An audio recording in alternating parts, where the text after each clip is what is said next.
Bluetooth, infrared, ఈ wifi connection radio waves మనం పాటలు వినడానికి చిన్న రేడియో మెషిన్ పెట్టేది అది కూడా రేడియో వేవ్సే. అన్ని దానికి ప్రతి దానికి ఒక్కొక్క టైం, ఒక్కొక్క లెవెల్ ఉంటుంది. మనం ఎక్స్‌పోజర్ పైన ఇది ఉన్నప్పుడు మనకు ప్రాబ్లమ్ క్రియేట్ అవుతుంది. ఇయర్ ఫోన్స్ మనం వాడినప్పుడు నేను కావాలంటే మీరు అంతనే వాడాలంటే నేను హెడ్‌ఫోన్స్ వాడమంట పెద్దది. ఎందుకంటే చెవు కవర్ చేసుకుంటుంది.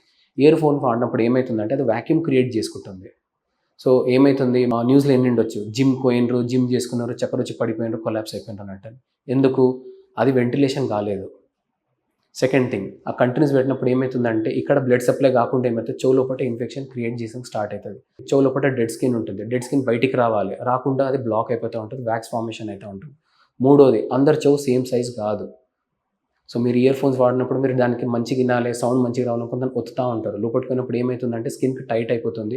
ఆడ బ్లడ్ సప్లై కాకున్నప్పుడు అక్కడ వాపు వచ్చినట్టు స్టార్ట్ అవుతుంది. ఒక్కోసారి అది స్టార్ట్ అయిందంటే మళ్ళీ క్రియేట్ ప్రాబ్లం అవుతుంది. సెకండ్ థింగ్, అది గిట్ట ఎక్కువ రోజులు అట్లనే ఉందంటే పెరికాండ్రైటిస్ అంటాం. ఈ పిన్నగా అనిపిస్తుంది కదా, ఇది కూడా మెత్త బోన్, దీనికి ఇన్ఫెక్షన్ వచ్చిందంటే చాలా టైం పడుతుంది తగ్గుతానికి. ఇంకా దానిపైన డయాబెటీస్ ఉన్నారంటే వాళ్ళకి ఇంకా చాలా టైం పడుతుంది తగ్గుతానికి. మీరు తీసుకునే అదే మందులు, అదే నాణ్యమైన మందులు, కానీ సగం ధరకే. అవును, మెడ్ ప్లస్ బ్రాండ్స్ పై 50 to 80% తగ్గింపు.